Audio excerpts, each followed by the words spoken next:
శుక్రవారం మనము దేవుడు మనకిచ్చినటువంటి ఈ పరిశుద్ధ గ్రంథాన్ని గురించినటువంటి పరిచయాన్ని నేర్చుకున్నాం.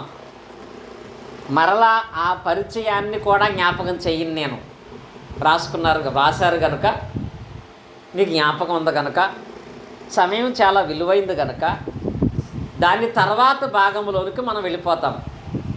తర్వాత భాగంలోనికి వెళ్ళటంలో ఏంటంటే అక్కడ మనం నేర్చుకున్నాం కదా, దేని గురించి? బైబిల్ అనే దాని గురించి మనం నేర్చుకున్నాం. బైబిల్ అనే దాని గురించి నేర్చుకున్నాం. బైబిల్ అనగా అర్థం ఏమనుకున్నాం? బైబిల్ అంటే అర్థం ఏంటి? గ్రంథము లేక పుస్తకం. ఇప్పుడు మీరు ఆన్సర్ చెప్పకపోతే మళ్ళీ దాన్ని సాధ్యం చేయవలసి వచ్చేది. నేను ఇంకా జీవితాంతం బైబిల్ పరిచయంలోనే ఉండిపోయేవాళ్ళం మనం. బైబిల్ అనే మాటకు అర్థం ఏంటంటే పుస్తకము లేక గ్రంథము అనే అర్థం అనే విషయాన్ని మనం నేర్చుకున్నాం.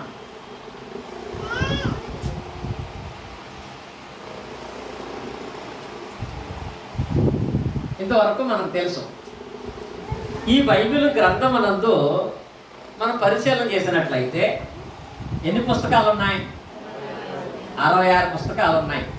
నేను రాసే ప్రతి ఒక్కటి కూడా మీ నోట్స్లో ఉండాలి. పాత నిబంధన ఎన్ని పుస్తకాలు? 39 పుస్తకాలు. కొత్త నిబంధన 27 పుస్తకాలు.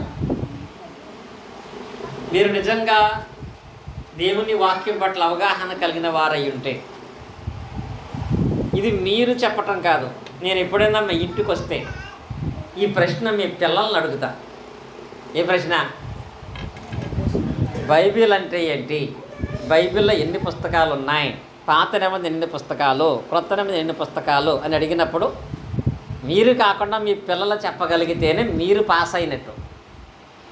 కాబట్టి ఇది ప్రధానంగా మీ పిల్లలకు కూడా నేర్పించవలసినటువంటి ప్రాముఖ్యమైనటువంటి విషయాలు. ఇప్పుడు ఆ తర్వాత ఇక్కడ మనం రాసుకున్నటువంటి దాంట్లో పాత నిబంధన, కొత్త నిబంధన అని అనుకున్నాం కదా. నిబంధన అనగా అర్థం ఏంటి?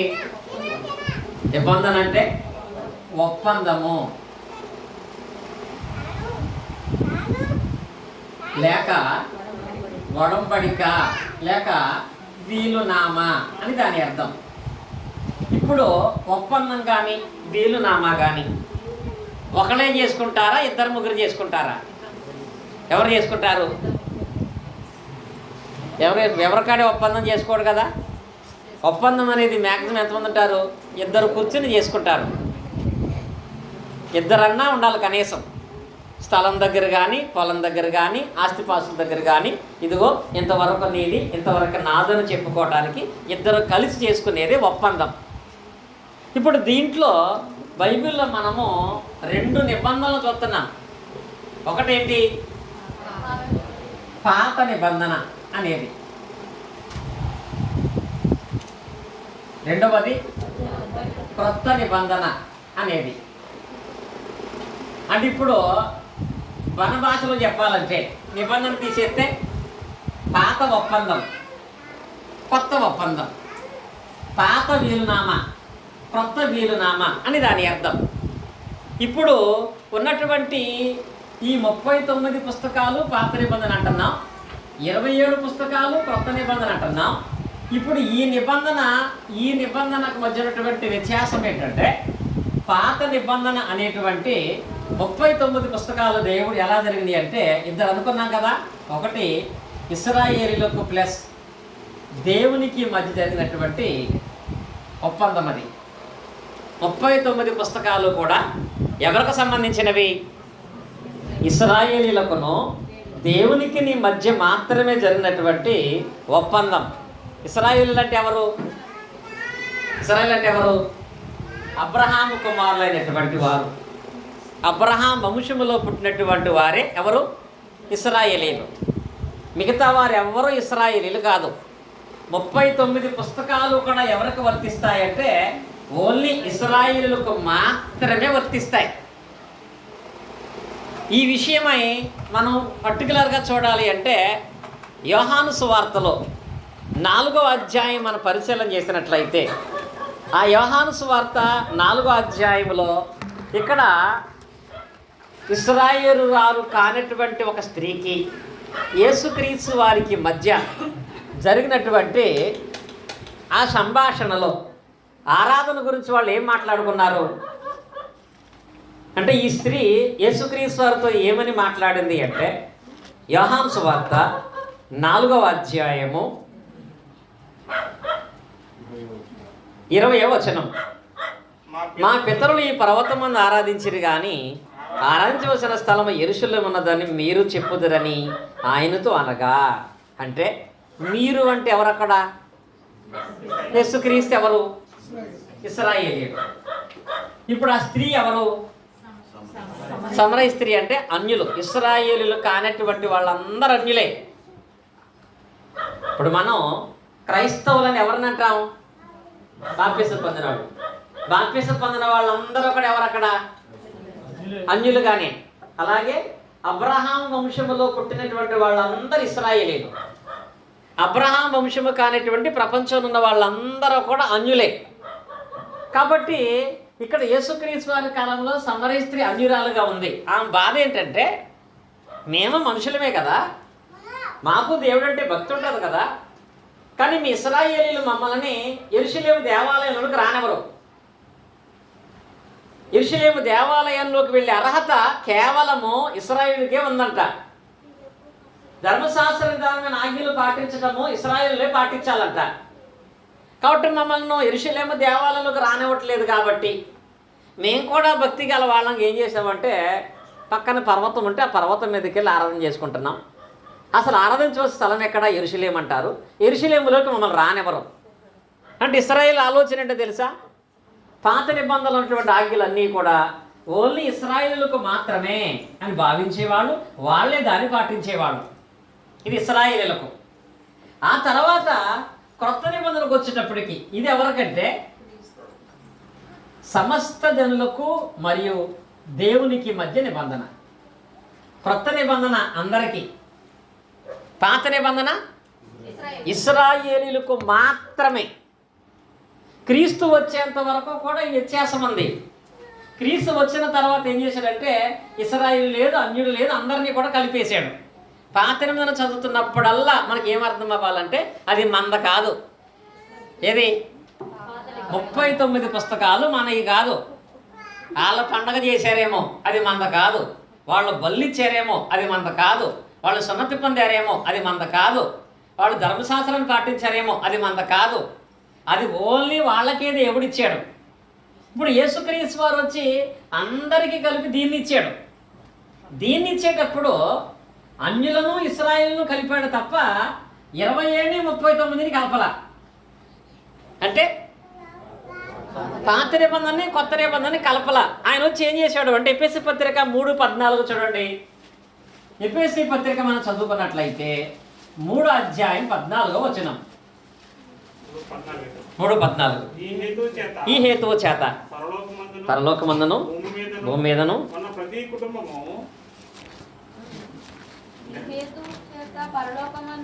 ఒక్క నిమిషం. ఎఫెసీ పత్రికలో అదే 3వ అధ్యాయం యొక్క భాగంలో ఓకే మనం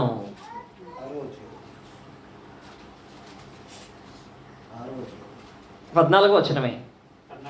3:14 కదా, సారీ 2:14. ఆయన మన సమాధానమయ్యుండి మీకును మాకును ఉండిన ద్వేషమును అనగా విధిరూపకమైన ఆజ్ఞ గల ధర్మశాస్త్రమును తన శరీరమందు ఏం చేశాడంట? కొట్టివేయుట చేత మన ఉభయులను ఏకం చేశాడు. ఇక్కడ ఉభయులు ఎవరు? ఎవరండి ఇక్కడ ఉన్నారు కదా వీళ్ళిద్దరు? అన్యులు, ఇశ్రాయేలీయులు. ధర్మశాస్త్రం వీళ్ళని వేరు చేసింది. యేసుక్రీస్తు వచ్చి ఏం చేశాడు? 27 39 కొట్టేయకుండా, కలపకుండా 39 కొట్టేశాడు. ఏం చేశాడు? యేసుక్రీస్తు వచ్చి ఈ 39 కొట్టేసి ఇప్పుడు 27 అనేది అన్యులుకా ఇశ్రాయేలీయులకా? ఇది వచ్చేటప్పటికి అందరికీ. ఆయన వచ్చి ఏం చేశాడంటే 27, 39 కలపలేదు, కానీ 39లో ఒక ఇశ్రాయేలుకు మాత్రమే అది. కాబట్టి ఇప్పుడు ఆ 39ని నెరవేర్చి కొట్టేశాడు సులువు మీద మోకులతో. దీన్ని కొట్టేసి 27 ఏర్పాటు చేసి ఇది సమస్త జనులకు ఇచ్చాడు. అందుకే దీన్ని మనం ఏమంటామంటే కొత్త నిబంధన. అంటే పాత నిబంధన 39 పుస్తకాలు ఇశ్రాయేలుకు సంబంధించింది. ఇది నువ్వు తెలుసుకోవటానికి మాత్రమే తప్ప అందులో ఆచరించవలసింది ఒక్కటి కూడా లేదు. అబ్రహాం చేసిన పని నువ్వు చేయాల్సిన పని లేదు, నోవహు చేసిన పని నువ్వు చేయాల్సిన పని లేదు, ప్రవక్తలు చేయాల్సిన పని నువ్వు చేయవలసిన పని లేదు. అదంతా ఓలిని పాత నిబంధనలు ఇశ్రాయేలుకు మాత్రమే దేవుడిచ్చాడు. ఇది క్రొత్త నిబంధన, ఇది సమస్త జనులకు దేవుడిచ్చాడు కనుక దీనిని ప్రధానముగా మనము అనుసరించవలసినటువంటి వాళ్ళమై ఉన్నాము. ఇప్పుడు దీని యందు మీకు కనపడకపోతే ఫ్లవర్స్ కింద పెట్టేసుకుంటాము. ఈ ఫ్లవర్స్ తీసేయండి. ఇప్పుడు దీని యందు మరొక భాగంలోకి మనం వెళ్దాం. నీకు ఈ పాత నిబంధన విషయంలో డౌట్స్ ఏమైనా ఉంటే అడగచ్చు. ఒక్క మాటలో సమాధానం చెప్పుకొని వెళ్ళిపోతాం. జరుగుతున్న దాంట్లో ప్రకటన గ్రంథం గురించి అడిగితే టైం వేస్ట్ ఇక్కడ. ఇప్పుడు అడుగుతున్న దాని విషయంలో అడిగితే ప్రయోజనం ఉంటుంది. ఇప్పుడు దీని యందు తర్వాత మనం తెలుసుకోవాల్సినటువంటి ప్రాముఖ్యమైన భాగం ఏంటంటే ఇదే 66 పుస్తకాలను 2 భాగాలుగా మనం చూసాం. ఇప్పుడు ఇదే 66 పుస్తకాలను 3 యుగాలుగా కూడా చూడాలి. 3 యుగాలు. ఇది కూడా మనకు అర్థం అవటానికి ఇందాక చెప్పాను కదా, 39 అనగానే ఇది మనకు సంబంధించింది కాదు, కానీ తెలుసుకుంటానికి మాత్రమే. అయితే 39 మనకు సంబంధం లేదు కాబట్టి తెలుసుకోవడానికి మాత్రమే అంటే అది మనకి ఎందుకు అని చెప్పేద్దామంటే అది లేకపోతే పునాది మనకు తెలియదు.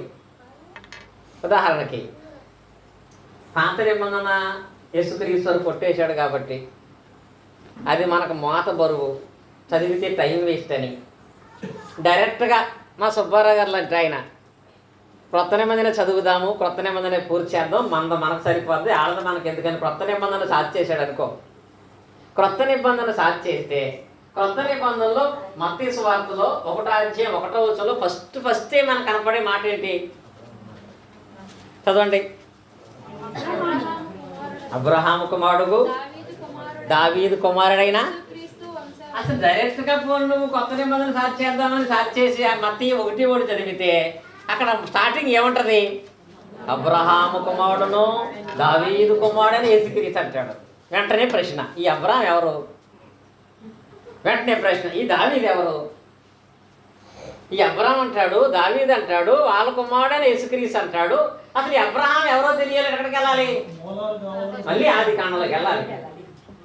అంటే కొత్త నిబంధనలో ఉన్న యేసుక్రీస్తు ఎవరో నీకు తెలియటం కోసం పాత నిబంధన.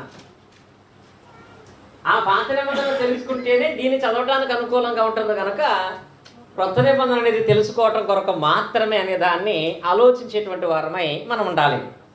ఇప్పుడు దాని 2 నిబంధనలుగా మనం చూసుకున్నాం కదా. మళ్ళీ బైబిల్లో ఇంకా కొంచెం అర్థం చేసుకోవటానికి దీన్ని 3 యుగాలుగా కూడా మనం చూడవచ్చు. ప్రశ్న, బైబిల్లో ఎక్కడా కూడా 3 యుగాలు అనే పదం ఉండదు. అది మీరు అడుగుతారేమో, నేనే చెప్పేస్తాను. బైబిల్లో ఎక్కడా కూడా 3 యుగాలు అనే పదం ఉండదు. మరి ఆ పదం లేనప్పుడు ఆ పదం మనం ఎందుకు వాడుతున్నామంటే మీకు అర్థం అవ్వటానికి, గ్రహింపు రావటానికి మాత్రమే ఆ విభజన చేయటం జరిగింది. ఆ విభజన యందు మనం ఏమి కనుక్కుంటామంటే మొదటి యుగం పేరు పితరుల యుగం. పితరుల యుగం మీరు ఫుల్ ఫామ్ రాయండి. రెండవ యుగం పేరు ధర్మశాస్త్ర యుగం. మూడో యుగం పేరు క్రైస్తవ యుగం. ఇక్కడ 3 యుగాలు మనకి పరిశుద్ధ గ్రంథాన్ని పరిశీలన చేస్తే మనకు కనపడతాయి. యుగము అంటే ఏంటి? టైం. చెప్పాలంటే ఏంటంటే టైం. టైం అంటే కాలం. కాలం అంటే టైం. అంతే కదా, రాత్రి అంతా మనకి ఇదేనా? నీకు అర్థం అవ్వాలంటే ఇప్పుడు ప్రజెంట్ సుబ్బారావు గారి టైం కొంతకాలం క్రితం, ఇక్కడ మన కాలంలో ముగ్గురు ఉన్నారు కదా, ఒకప్పుడు వెంకటేశ్వర గారి టైం నడిచింది. ఎవరి టైం? వెంకటేశ్వర గారి టైం. ఇప్పుడు ఎవరి టైం నడుస్తుంది? సుబ్బారావు గారి టైం నడుస్తుంది. కొంతకాలానికి ఎవరి టైం వస్తుంది? అనిల్ టైం వస్తుంది. అర్థమైన టైం అంటే ఈయన ఫామ్లో ఉంటే అది ఆయన టైం. ఇంకా ఆయన రిటైర్ అయిపోయాడు, ఆయన ఫామ్లోకి వచ్చాడు, ఆయన టైం. ఆయన రిటైర్ అయిపోయాడు, అనిల్ వస్తాడు, అది ఆయన టైం. అలాగే యుగాలు అంటే ఏంటంటే ఇక్కడ టైం అన్నమాట.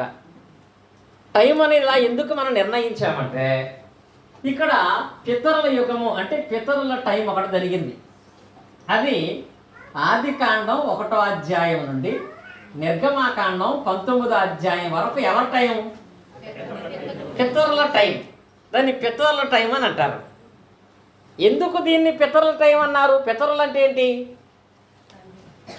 పితరులు అంటే ఏంటి? తెలిపారు ఏంటి? తండ్రులు. పితరులు అంటే అసలు మాతృభాషే మర్చిపోయాం మనం. ఫాదర్ మదర్ వచ్చేసి డాడీ మమ్మీ వచ్చి పితృదేవోభవ మాతృదేవోభవ అంటే తల్లి తండ్రి అని అర్థం. పితరుల యుగం అంటే ఇదేది తెలియనటువంటి కన్నడం కాదండి, తెలుగే. పితరుల యుగం అంటే తండ్రుల యుగం అని అర్థం. ఇక్కడి నుంచి అంటే ఆదికాండం 1 నుంచి నిర్గమాకాండం 19 వరకు దీన్ని పితరుల యుగం అని ఎందుకు మనం పిలుస్తున్నామంటే ఆదికాండం 1 నుంచి నిర్గమాకాండం 19 వరకు కూడా దేవుడు తన కాంటాక్ట్ ఓన్లీ తండ్రులతోనే పెట్టుకున్నాడు. మీరు గుర్తిస్తారు ఎప్పుడైనా? తండ్రులతోనే మాట్లాడతాడు. అనగా మీరు చూడండి, ఆదికాండం 3వ అధ్యాయంలో దేవుడు ఆదాంతో మాట్లాడా, అవతో మాట్లాడాడు? అవతో మాట్లాడా? ఓన్లీ ఆదాంతోనే మాట్లాడాడు. పనిష్మెంట్ అందరికి ఇచ్చేశాడు కదా. ఆ తర్వాత కాలంలో మనం చూసినట్లయితే దేవుడు నోవహుతో మాట్లాడి వాళ్ళ ఆవిడతో మాట్లాడాడు. నోవహుతోనే, వాళ్ళ ఫ్యామిలీలో స్త్రీలతో మాట్లాడలేదు. ఆ తర్వాత కాలం వచ్చేటప్పటికి అబ్రహాంతో మాట్లాడా, దేవుడు శారాతో మాట్లాడా? అబ్రహాముతోనే, యాకోబుతోనే. అంటే మోహనత్వమైన దేవుడు ఆదికాండం 1 నుంచి నిర్గమాకాండం 19 వరకు కూడా తండ్రుల ద్వారా మాత్రమే దేవుడు మాట్లాడాడు. ఏం చెప్పాలన్నా తండ్రులకు చెప్పేవాడు, వాళ్ళు పిల్లలకి బాల్యకి చెప్పేవాళ్ళు. అది పితరుల టైం. దేవుడు తన సంభాషణ అంతా కూడా తండ్రితో మాట్లాడేవాడు. తండ్రులు పిల్లలకు, ఆ కాలం ఉన్న ప్రజలకు వాళ్ళు బోధించేటువంటి వాళ్ళు. ఇది మొదటి యుగంలో జరిగినటువంటిది. ఇలా దేవుడు తండ్రులతో మాత్రమే ఎంతకాలం మాట్లాడాడు అంటే అనగా ఆదికాండం 1 నుంచి నిర్గమాకాండం 19వ అధ్యాయం వరకు మనం చదువుకున్నట్లయితే 2500 సంవత్సరాలు వాళ్ళతోనే మాట్లాడుకుంటూ వచ్చాడు. ఎవరితో? తండ్రులతోనే మాట్లాడుతూ వచ్చాడు, తండ్రులతోనే మాట్లాడాడు. ఇక్కడ మళ్ళా చెప్పాలి అంటే ఒక్కొక్కరికి ఒక్కొక్క రకమైనటువంటి నిబంధనలు. అందరికీ ఒకే రకమైన నిబంధన లేదు, ఒకే రకమైనటువంటి క్రమము లేదు.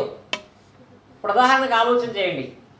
ఆదాము ఆజ్ఞ వేరు, అబ్రహాం ఆజ్ఞ వేరు, నోవాహు ఆజ్ఞ వేరు కదా. అందరికి ఒకటేనా? ఆదాముతో పండు తినద్దు అన్నాడు, అది అబ్రహాముకు వర్తించదు. నోవాహుతో వాడ కట్టుకోమన్నాడు, అది అబ్రహాముకి వర్తించదు. అబ్రహాముని దేశం వదిలేయమన్నాడు, అది యాకోబుకి వర్తించదు.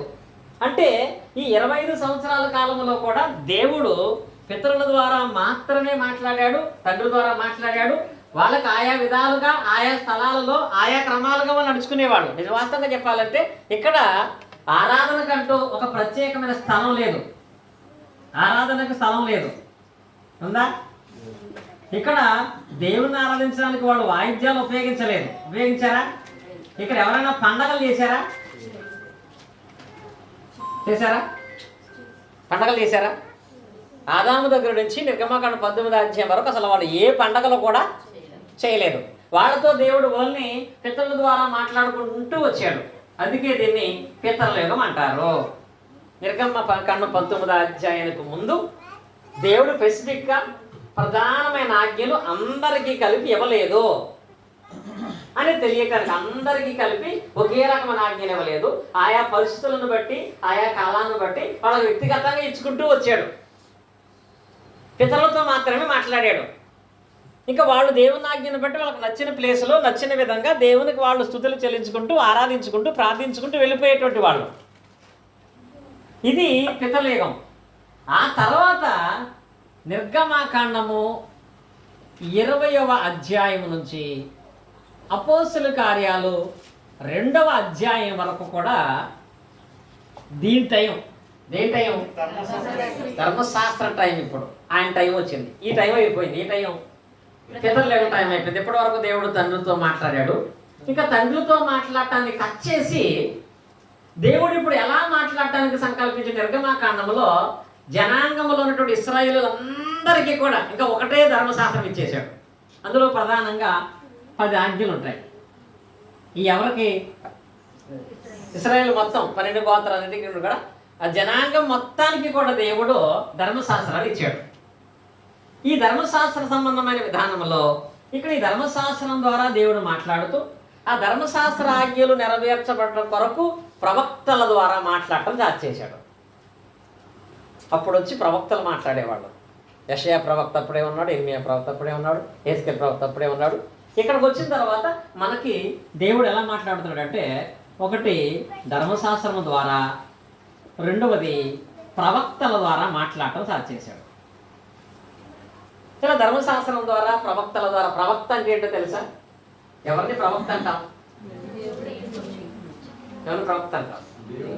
ప్రవక్త ప్రవచించేవాడు అంటే. సువార్తికుడు వేరు, బోధకుడు వేరు, ప్రవక్త వేరు. ఈ రోజుల్లో ఎవరు ప్రవక్తలు లేరు. ఎవరు ప్రవక్తని పేరు పెట్టుకోడు. ప్రవక్త అంటే జరగబోయేదాన్ని చెప్పేటువంటి వాడు ప్రవక్త కదా. జరగబోయేదాన్ని చెప్పేటువంటి వాడు ప్రవక్త. దేవుడు తనకి ప్రవక్త ద్వారా, దానియేలు అందుకే ప్రవక్త అయ్యాడు. 7 సంవత్సరాల తర్వాత జరిగి చెప్పేశాడు కదా. అలాగే మన యెషయా గారు కూడా అందుకే ప్రవక్త అయ్యాడు.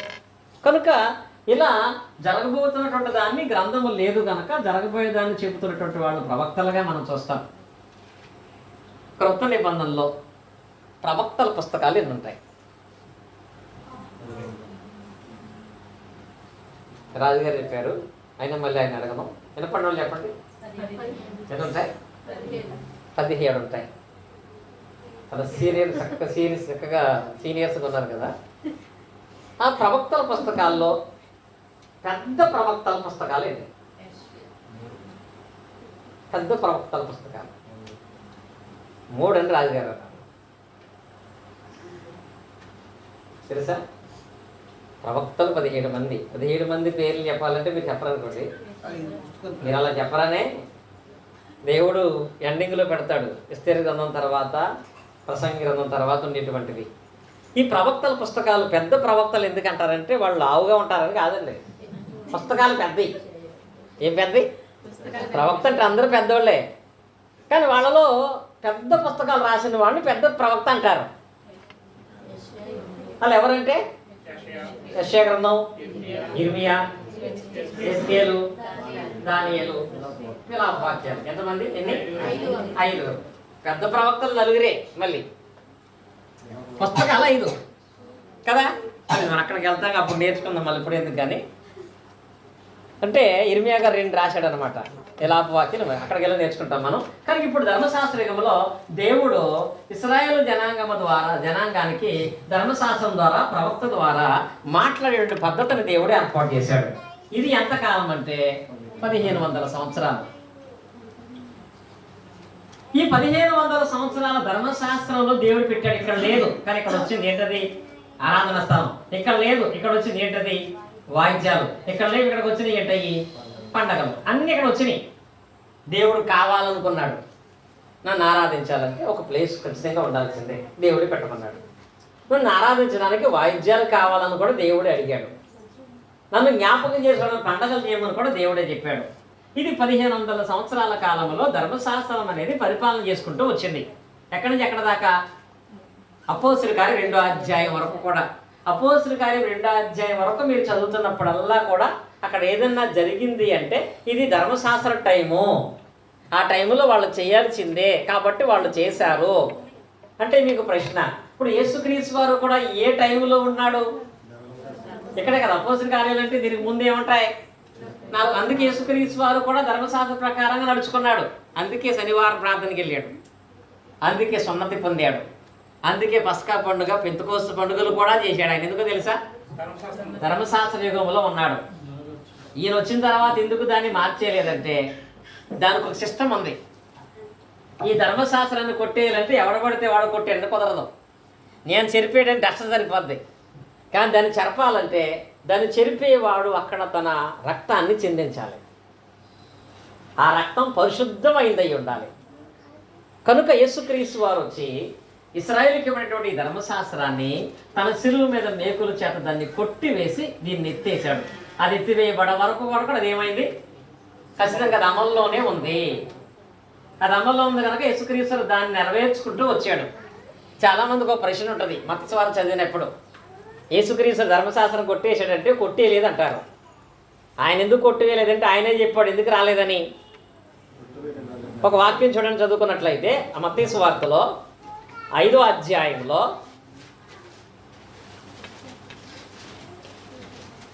17-18 చూడండి.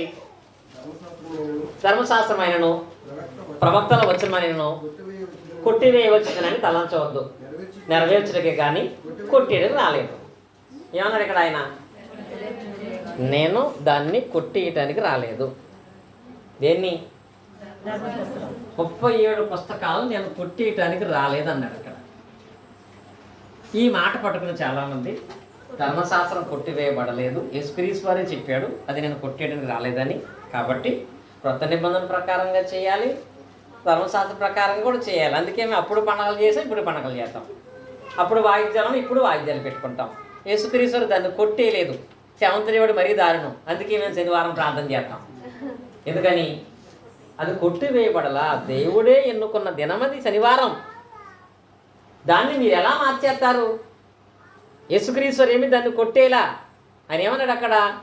అదంతా నెరవేరు వరకు, ఆ వాక్యం నెరవేర్చుడికే కానీ నేను ఎందుకు రాలేదు, కొట్టేయడానికి రాలేదన్నాడు. 17వ వచనం చదివి ముగించేది అలాగే అనుకుంటాడు ఎవడైనా. 17వ వచనం వరకే చదివితే ఏమంటది? నేను కొట్టేయడానికి రాలేదు, నెరవేర్చడానికే వచ్చానన్నాడు. ఆ తర్వాత ఏముంది అక్కడ? ఆకాశం భూమి గతించిపోతేనే గాని ధర్మశాస్త్రం అంతయు నెరవేరు వరకు అనే పదం ఉంటుంది అక్కడ. ఎక్కడ వరకు? నెరవేరు వరకు. ఇది అండర్లైన్ చేసుకోవాలి మీరు శవంతరేవుడితో మాట్లాడాలంటే. నెరవేరు వరకు ఏమవ్వదు. అందులో ఒక సున్నా అయినను పొట్టైనను పొల్లైనను అంటే నెరవేరు వరకు అంటే దాని అర్థం నెరవేరు వరకు అంటే నెరవేరేదా కొట్టివేయబడదు, నెరవేరితే ఏమవుద్ది? కొట్టివేయబడదు. అంతేనా దాని అర్థం? ఉదాహరణకి మా యేసుపద గారు కూడా జర్నీ చేస్తూ ఉంటారు. యేసుపద గారు రాజకుమార్ గారు నేను వచ్చేదాకా మీరు మున్సిపల్ ఆఫీస్ కాడ ఉండమన్నారు. నేను వచ్చే వరకు మున్సిపల్ ఆఫీస్ కాడ ఉండమన్నారంటే దాని అర్థం ఆయన వస్తే ఏమవచ్చు, నేను ఇంటికి వచ్చాడు. ఆ మాట పట్టుకుని ఇంటికి కూడా రాకుండా అక్కడే ఉండిపోతే ఏంటి పరిస్థితి? నేను వచ్చే వరకు నువ్వు ఇంటికి వెళ్ళొద్దంటే దాని అర్థం వస్తే ఏమవచ్చని, వెళ్ళిపోవచ్చండి. ఇంకా వచ్చిన తర్వాత ఇంటికాడ ఏమన్నానంటే నాకు జ్ఞానం లేదని కదా. అలాగే యేసుక్రీస్తు ఏమన్నారంటే ధర్మశాస్త్రం అనేది ఇచ్చాను నేను, అది నెరవేరేదాకా దాన్ని ఎవడో కొట్టేయలేడు అన్నాడు. నెరవేరు వరకు కొట్టివేయబడదు. ఇప్పుడు ఇది నెరవేరింది అనేది కన్ఫామ్ అయితే ఏమైపోద్ది? ఇప్పుడు ఇది నెరవేరిందా నెరవేరలేదా? నెరవేరుదాకా కొట్టివేయబడదు అని చెప్పింది ఎవరు? యేసుక్రీస్తే. ఇప్పుడు ఆయన నోటితో చెప్తాడు చూడండి. లూకాసు వార్తలో 24వ అధ్యాయంలో 44వ వచనం చూడండి. లూకా 24:44 బుక్లో ఈ రిఫరెన్స్ ముందు ఆ రిఫరెన్స్ ఉండాలి. అంతటా ఆయన అంటే ఎవరు ఇక్కడ? యేసుక్రీస్తు వారు. మోషే ధర్మశాస్త్రములోను ప్రవక్తల గ్రంథములోను కీర్తనలోను నన్ను గూర్చి వ్రాయబడినవన్నీ ఈయన చెప్తున్నాడు. మర్చిపోయారేమో. మత్తయి సోదరులు చెప్పాను కదా ఏమని, నెరవేరతేనే కానీ అవి కొట్టివేయబడవన్నాను కదా. ఇక్కడ చూడండి, నన్ను గూర్చి వ్రాయబడినవన్నీ నెరవేరవలెనని నేను మీ యొద్ద ఉండినప్పుడు మీతో చెప్పిన మాటలు నెరవేరినవి. ఏమైంది అక్కడ? ఇక్కడ చెప్పాడు నెరవేరేదాకా పోదని, అక్కడ చెప్తున్నాడు నేను చెప్పినట్టుగా నెరవేరిపోయినాయి. కాబట్టి ఏమైపోతుంది? కొట్టివేయబడింది. క్రీస్తే తన మాటలో తెలియపరిచాడు, తన శిలువ మీద దాన్ని ముగించాడు.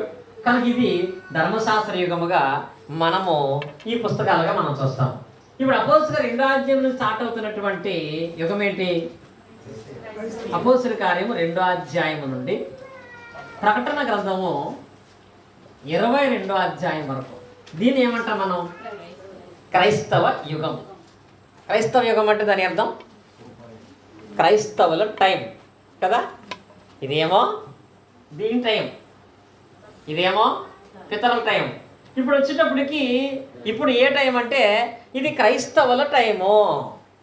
అనగా క్రైస్తవుల ద్వారానే దేవుని నామం కనపరచబడుతుంది. క్రైస్తవుల ద్వారానే దేవుడు అందరితోనూ మాట్లాడతాడు. ఇంకా అర్థమైంది మీకు? ఇతర యుగములో తండ్రితోనే మాట్లాడే పక్షం పెట్టుకున్నాడు. ఇంకా ఎలా మాట్లాడలేదు ఆయన. ధర్మశాస్త్ర యుగంలో ధర్మశాస్త్రం ద్వారా ప్రవక్త ద్వారా మాట్లాడుతూ పెట్టుకున్నాడు ఆయన. ఇప్పుడు క్రైస్తవ కట్టడం ఏం చేశాడంటే ఇంకా ఈ సిస్టమ్ తీసేశాడు. ఏ సిస్టమ్? ధర్మశాస్త్రం ద్వారా ప్రవక్తుల ద్వారా మాట్లాడటం పక్కన పెట్టి ఎవడైతే క్రైస్తవుడు ఉన్నాడో క్రైస్తవుడు ద్వారా మాట్లాడటం మొదలెట్టాడు. ఆ క్రైస్తవులు ఎవరంటే అపోస్తలులు. ఆ క్రైస్తవులు అంటే బాప్తిసం పొందిన వాళ్ళు. అది మనకు అర్థం అవ్వాలి అంటే ఎఫెసీ పత్రిక 3:9 చదవండి. ఎఫెసీ రాసిన పత్రిక 3వ అధ్యాయం 9వ వచనం. 3:9 దేవుడు మన ప్రభువైన క్రీస్తు యేసునందు చేసిన నిత్య సంకల్పము చొప్పున పరలోకములో ప్రధానులకును అధికారులకును ఎవరి ద్వారా? సంఘము ద్వారా. సంఘము ద్వారా తన యొక్క నానా విధమైన జ్ఞానము ఇప్పుడు తెలియబడవలనని ఉద్దేశించి. ఇప్పుడు దేవుని జ్ఞానము తెలియాలంటే కేవలం ఎలా తెలుస్తుంది? ఓన్లీ సంఘం. సంఘం అంటే ఎవరు? క్రైస్తవులు మాత్రమే. ఇప్పుడు మరలా కళల ద్వారా లేదు, దర్శనం ద్వారా లేదు, ప్రవక్తల ద్వారా లేదు, కుక్కల ద్వారా లేదు, పక్షుల ద్వారా లేదు. ఇక ఇప్పుడు దేవుని జ్ఞానము కావాలంటే సంఘం ద్వారానే తెలుసుకోవాలి. సువార్థికుల సంఘమా? విశ్వాసుల సంఘమా? ఎవరి సంఘం? సువార్థికుల సంఘం కాదా? అందరూ సంఘమే. ఇప్పుడు నేను వాక్యం చెప్తున్నట్టే సంఘం చెబుతున్నట్టే. సంఘ సభ్యుల ద్వారా, సంఘములో చేర్చబడిన వారి ద్వారా, బాప్తిసం పొందిన వారి ద్వారా మాత్రమే దేవుని ఏ జ్ఞానం అక్కడ మరి చదవండి. దాన్ని ఇక్కడి నుంచి చదవండి. సంఘము ద్వారా తన యొక్క నానా విధమైన జ్ఞానం. నానా విధమైన అంటే ఏ రకమైనటువంటి మాటలైనా సరే, ఏ రకమైన జ్ఞానమైనా సరే దేవుడు సంఘం ద్వారానే ఇప్పుడు మాట్లాడాలనుకుంటున్నాడు. సంఘం ద్వారా కాకుండా మరి ఏ ఇతరతర మార్గములో మాట్లాడుతున్నాడంటే అసలు వాడు దేవుడే కాదు. అర్థమైందా? రాత్రి ఒక వెలుగుదూత వేషంలో ఒక అతను వచ్చి నాతో మాట్లాడాడంటే అది ఆయన అసలు దేవుడు కాదు. నైస్పందంగా చెప్పేస్తున్నారు. దేవుడు కాదంటే ఖచ్చితంగా ఎవరక్కడ? దెయ్యం. ఒకవేళ వాడు వచ్చి కళ ద్వారానో దర్శనం ద్వారానో వెలుగుదూత ద్వారా నీతో మాట్లాడడానికి వస్తే దేవుడు చెప్పాడు ఇలా మాట్లాడనని, ఇలా మాట్లాడని చెప్పండి దేవుడు మాట్లాడ కనుక నువ్వు ఎవడని అడగవచ్చు. మనం ఎందుకు అడుగుతాం? ఎవడన్నా దెయ్యం పట్టుడు లేచి కూర్చుంటే నువ్వేం తాగుతావు, ఏం తింటామంటావు తప్ప నువ్వెవడని అడగం కదా. కనుక క్రైస్తవుడుగా నువ్వు రక్షణ పొందడానికి కానీ పరలోకం వెళ్ళటానికి కానీ నీకు ఇప్పుడు దేవుని జ్ఞానం ప్రకటించగలిగేటువంటి అర్హత, యోగ్యత దేవుడు కేవలం ఎవరికి ఇచ్చాడంటే సంఘం ద్వారా మాత్రమే. సంఘం ద్వారా మాత్రమే వస్తేనే చెల్లుతుంది అది. నీకు విషయం అర్థం చెప్పనా? గలతీ పత్రిక మాట్లాడటం చూడండి. గలతీ పత్రికలో సరే అపోస్తలుల కార్యాలు చదువుకున్నాం. అపోస్తలుల కార్యాలు 10వ అధ్యాయంకి వచ్చేటప్పటికి, అపోస్తలుల కార్యాలు 10వ అధ్యాయం మనం చూసినట్లయితే ఇక్కడ ఈ వాక్య భాగమందు 3వ వచనం చూడండి. పగలు ఇంచుమించు 3 గంటల వేళ దేవునితో ఎదుకు వచ్చి కొర్నేలి అని పిలుచుట దర్శనమందు తేటగా కనపడను. అతడు ఆ దేవుడు తేరు చూసి భయపడి ప్రభువా ఏమని అడిగాను. అందుకు దూత, నీ ప్రార్థనలు ధర్మకార్యాలు దేవుని సన్నిధి జ్ఞాపకార్థముగా చేరినవి. ఇప్పుడు నీవు యొప్పేకు మనుషులను పంపి పేతురును మారు పేరు గల సీమోనును పిలిపించము, అతను సముద్ర అద్దను ఉన్నటువంటి సీమోన్ అని ఒక చర్మకారుడు దిగి ఉన్నాడని ఆమె చెప్పాను. అతనితో మాట్లాడిన దోత వెళ్ళిన పిమ్మట. ఇక్కడ ఈ వాక్య భాగంలో కొన్నేళ్ళ దగ్గరికి ఎవరు వచ్చారు? దేవదూత వచ్చాడు. స్వయంగా దేవదూతే వచ్చాడు. ఇప్పుడు దేవదూత వచ్చిన ఆయన ఏం చెప్పాడు? అయ్యా, నీ ప్రార్థనలు పరలోకం వెళ్ళినాయి, నీ ధర్మకార్యాలు పరలోకం వెళ్ళినాయి. ఇంత చెప్పిన అదే దేవదూత నీ పాప క్షమాపణ కొరకు బాప్తీసం పొందని చెప్పొచ్చు కదా. దేవదూత వాక్యం తెలీదా? చెప్పొచ్చు కదా. ఇంత చెప్పింది ఆయన, నువ్వు పాప క్షమాపణ పొందాలంటే బాప్తీసం పొందాల్సిన అవసరం ఉంది కనుక నువ్వు బాప్తీసం పొందితే మంచిదనే సువార్త చెప్పొచ్చు కదా. ఎందుకు చెప్పలేదు? తెలీదా? క్రీస్తు చనిపోవడం తెలీదా? పునరుద్ధానం తెలీదా? సువార్త తెలీదా? తెలుసు. కానీ దేవదూత చెప్పింది నీకు చల్లదు. చూడండి, మీకు ఎవరు చెప్పాలి? దీన్ని సంఘమే చెప్పాలి. దేవదూత ఒకవేళ చెప్పింది అనుకో, అది చేసినది చల్లదు. కాబట్టి అన్ని చెప్పిన దేవతతో సువార్త మాత్రం చెప్పలేదు. ఏమన్నాడో తెలుసా? అయ్యా, ఇవన్నీ బాగానే జరిగినాయి, అన్నీ చేరినాయి, కానీ ఎప్పేలు పేతురున్నాడు, ఆయన పిలిపించుకో, ఆయన వాక్యం చెప్తాడు, అప్పుడు బాప్తీసం పొంది అంటాడు. బాప్తీసం పొందాడు, ఆయన వాక్యం చెప్తాడు, వినమంటాడు. అంటే పేతురుని పిలిపించుకోమని దేవదూత చెప్తున్నాడు అంటే పేతురు గారు దేవదూత కంటే ఎక్కువ. కానీ దేవదూత సంఘ సభ్యుడు కాదు, దేవదూత మనిషే కాదు. కాబట్టి కంపల్సరీ ఎవరు చెప్పాలి? సంఘమే. కాబట్టి దేవదూతకి అర్హత లేదు. దర్శనానికి ఎక్కడ ఉంటుంది? లోకం ఉంటుంది. మనుషులకి ఎలా ఉంటుంది? ఇది కొత్త నిబంధన ఎందుకు దేవుడు ఏర్పాటు చేసిన ప్రాముఖ్యమైన చట్టం అయ్యిందో కనుక ఇప్పుడు కొత్త నిబంధన చదువుతున్నప్పుడు సంఘం ద్వారా దేవుడు ఏదైతే మాట్లాడుతున్నాడో దాన్ని మాత్రమే అనుసరించాలి. ఆ సంఘం కూడా తనకు నచ్చింది కాదు. సంఘానికి ఏం చేశాడు ఆయన? ఏం చేశాడు? దీనికో సిస్టమ్ పెట్టాడు. హెబ్రీ పత్రికలో మనం వెళితే, హెబ్రీ రాసిన పత్రికలో, హెబ్రీ పత్రిక 2వ అధ్యాయం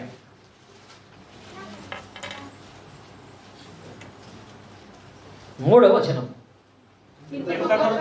ఇంత గొప్ప రక్షణను మనం నిర్లక్ష్యం చేసిన ఎలా తప్పించుకుందాము? అట్టి రక్షణ ప్రభువు బోధించడం ఆరంభమై దేవుడు తన చిత్తానుసారముగా సూచక క్రియల చేతను మహత్కార్యముల చేతను నానా అద్భుతముల చేతను వివిధమైన పరిశుద్ధాన్ని అనుభవించడం చేతను వారితో కూడా సాక్ష్యం ఇచ్చుండగా దీనిని వారి చేత మనకి ఏమైంది?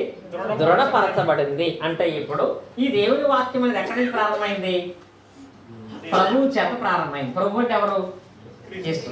అంటే క్రీస్తు స్టార్ట్ చేసి దాన్ని ఆయన ఎవరికి ఇచ్చాడు? అపోస్తులకు ఇచ్చాడు. అపోస్తులు ఎవరికి ఇచ్చారు? సంఘానికి ఇచ్చారు. ఇప్పుడు ఏదైనా సంఘం ఏదైనా చెబుతుందంటే అది ఆడ చెప్పిందా కాదా మనం ఏం చేసుకోవాలి? పరిశీలించుకోవాలి. ఇక్కడ సంఘం ఏదైనా మాట్లాడుతుందంటే ఇది అపోస్తులు చెప్పారా లేదో నువ్వు ఒకసారి అబ్జర్వ్ చేసుకోవాలి. అపోస్తులు చెప్పేదాని దగ్గరికి ఎక్కడికి వెళ్ళాలి? మనం ఇక్కడికి వెళ్ళాలి. ఇది లింక్ అనమాట. ఈయన చెప్పింది ఈయన చెప్పాలి, ఈయన చెప్పింది ఈయన చెప్పాలి. ఈ లింక్ తప్పించి మధ్యలో దేవదాసయ్య గారు వచ్చాడు అనుకో, నీ లింక్ తెగిపోద్ది. ఈ లింక్ మధ్యలో లోకసమైనటువంటి ఆచారాలు ఏమైనా వచ్చినట్టు మీ లింక్ తెగిపోద్ది. ఎప్పుడైనా సరే సంఘంలో ఏదైనా మనం ఇది చేద్దామని చెప్పినప్పుడు ఇది ఈ లింక్కి సెట్ అయిందా లేదా? ఆదివారం రొట్టె రావాలంటున్నాడు, నెలకోసారి కుదరదు అంటాడు. నాకేమో డ్యూటీలో సెలవు ఎవరు? ఇది ఈ లింకా అపోస్తుల లింకా? అబ్జర్వ్ చేసుకోవాలి. ఇది ఎవరి లింకు? అపోస్తులది. ఇది వీళ్ళ పెట్టారా ఈయన పెట్టాడా? లోకాసువార్త 24లో యేసుక్రీస్తు పెడితే, కొరింథీ రాసిన మొదటి పత్రిక 11వ అధ్యాయంలో అపోస్తులు పెడితే ఇప్పుడు సంఘం ఆచరిస్తుంది. ఇలా నువ్వు ఆదివారం ఆరాధనే కానివ్వండి, బాప్తిసమే కానివ్వండి, రక్షణ సంబంధ విషయాలే కానివ్వండి, ఇంకా చేయనటువంటి పండుగలు కానీ, చేయనటువంటి లోక ఆచారాలు కానీ, మరియమ్మ కానీ, సిలువ కానీ, యేసుమాల కానీ, ఉపవాస దినాలు కానీ, ఇవేవి కూడా ఇది మాత్రమే ఎత్తుకుంటే నరకమే. ఇక్కడ ఏదైనా నువ్వు ఎత్తుకోవాలంటే ఈయన ఎత్తుకోవాలి దాన్ని. ఎవరు? యేసుక్రీస్తు ప్రస్తావిస్తేనే వీళ్ళు ప్రస్తావించాలి, వీళ్ళు ప్రస్తావిస్తే నువ్వు ప్రస్తావించాలి. వీళ్ళు ఎవరో ప్రస్తావించాలి, నువ్వు ప్రస్తావించావనుకో నీతో పాటు వాళ్ళ కూడా లాక్కెళ్ళిపోతావు ఎక్కడికి. అందుకే అంటాడు, సత్యం తెలుసుకునే విషయాన్ని సావుకులకి వదిలేయలేదు ఆయన. సంఘం అంటాడు అక్కడ. ఎవరికి? సేవకుడికి వదిలేస్తే తెలుసు కదా, ఈ మధ్యకాలం కొన్ని జరుగుతున్నాయి. ఒక టీం లీడర్కి అయితే మొత్తం పరిస్థితి బాలంట్లా, ఒక టీం లీడర్కి ఇచ్చిన, లేకపోతే ఒక నాయకుడికి ఇచ్చిన, అందుకే ఏం చేశాడంటే పూర్తి బాధ్యత సంఘం మీరు తీసుకోవాల్సిందే, సంఘమంతా వాక్యం తెలుసుకోవాల్సిందే, సంఘమంతా దాన్ని అబ్జర్వ్ చేయవలసిందే అనేటువంటి క్రమాన్ని ఇక్కడ ఆయన క్రైస్తవ యుగంలో ఇప్పుడు మనకు దాన్ని ఏర్పాటు చేశాడు. ఈ యుగంలో మనమైతే ఉన్నాము. దీన్ని ఏమంటామంటే క్రైస్తవ యుగం అనగా ఇది క్రైస్తవుల టైం. ఇప్పుడు ఎవడో పోపు వచ్చి నేను చెప్పినట్టు నీ టైం కాదు అయిపోయిందని చెప్పాలి. మీరు ఏం చెప్పాలి? ఒక పోపు వచ్చి నేను నడిపిస్తాను నాకేదో నడవాలంటే అయ్యా నీ టైం కాదు ఇది, ఆ టైం ఇప్పుడు అయిపోయింది, ఇప్పుడు మా టైం అంటే మనం రేపు పొద్దున్న అనిల్ అంటాడు అనడా, ఆవిడ సుబ్బారావు గారి విషయంలో అంటున్నాడు అంటలేదా? అలా కాదు, నీ టైం వచ్చిన తర్వాత కూడా దాని కిందే ఉన్నామంటే దాని అర్థం, దాని పరిస్థితి ఏంటి? నీకు టైం వచ్చిన దాన్ని వాడుకోవట్లేదని దానికంటే దౌర్భాగ్యం లేదు ఇంకా, అంతేనే కదా? కనుక మనం క్రైస్తవులుగా ఉన్నాం, కొత్త నిబంధనలు పాటించాలి. ఇది సంఘంలో దేవుడు ఏర్పాటు సిద్ధమైంది, దీన్ని అనుసరించేటువంటి వాళ్ళంగా మనం ఉండాలి. టైం ఆల్రెడీ మళ్ళీ 8:20 అయిపోయింది, అది కన్నా స్టార్ట్ చేయాలి. కానీ ఇది తెలిస్తేనే అది అర్థమవుతుంది కాబట్టి నేను కొంచెం ప్రొలాంగ్ చేస్తున్నాను. ఈ 3 తెలిస్తేనే ఆది కాండం దిగితే మనకు అర్థమవుతుంది. ఇది తెలియకుండా ఆది కాండంకి వెళ్ళిపోయామనుకో, మోషే ఏం చెప్పాడు ఆయన కూడా మనకి ఎందుకు అనొచ్చు మీరు. కనుక ఇది ప్రధాన విషయాలు, దీని గురించి పూర్తి అవగాహన మీకు ఉండాలి. దేవచిత్తం అయితే నెక్స్ట్ ఆది కాండం ప్రారంభించుకుందాం. ఇప్పటివరకు ఈ క్లాస్ మీరు చాలా జాగ్రత్తగా శ్రద్ధగా విన్నారు, అందుని బట్టి మీ అందరికీ హృదయపూర్వక వందనాలు తెలియజేస్తున్నాను. దీని కన్ఫ్యూషన్ ఉంటుంది కాబట్టి అందరూ చక్కగా మంచి నోట్స్ పెట్టుకోండి. మా జ్యోతి పొద్దున్నంది నాకు నోట్స్ రాలేదు, నాకు డైరీ లేదు, డైరీ కొనిస్తేనే నేను రాస్తాను, అందుకని పర్టికులర్గా ఇప్పుడు పర్టికులర్ డైరీ ఇచ్చి మరే నేను ఒక మంచి డైరీలో రాసుకోండి. ఇది మీ పిల్లలకు మీకు చాలా ఉపయోగకరంగా ఉంటుంది. మీరు అడగకపోయిన రేపు పొద్దున్న మీ పిల్లలు అడగచ్చు. ఎందుకంటే చెప్పాడు కదా, సంఘమే వాక్యం బోధించాలి. నీ కుటుంబంలో నువ్వే సంఘం, నీ పిల్లలకి నువ్వే బోధకుడివి. ఇది వాళ్ళకి నేర్పిస్తే భవిష్యత్తులో అనేకమైన అబద్ధ బోధలు అలాగే వచ్చేసినాయి. ఎవడు ఏం చేయలేదు తెలియని పరిస్థితి, అసలు యూట్యూబ్ చూడటానికి భయం వేస్తుంది. అలాంటి ప్రమాదాల్లో పడకుండా ఉండాలి అంటే ఈ జ్ఞానం మీ అందరికీ ఉండాలి. అది అందరం నేర్చుకుందాం. ఈరోజైతే ఇలాంటి సదావకాశం మన పిల్లల రాజుగారి ద్వారా మనకు వచ్చింది కాబట్టి వారికి కూడా హృదయపూర్వక వందనాలు తెలియజేస్తూ తిరిగి సమయాన్ని సోదరులు రాజారాం గారికి అప్పగిస్తాం.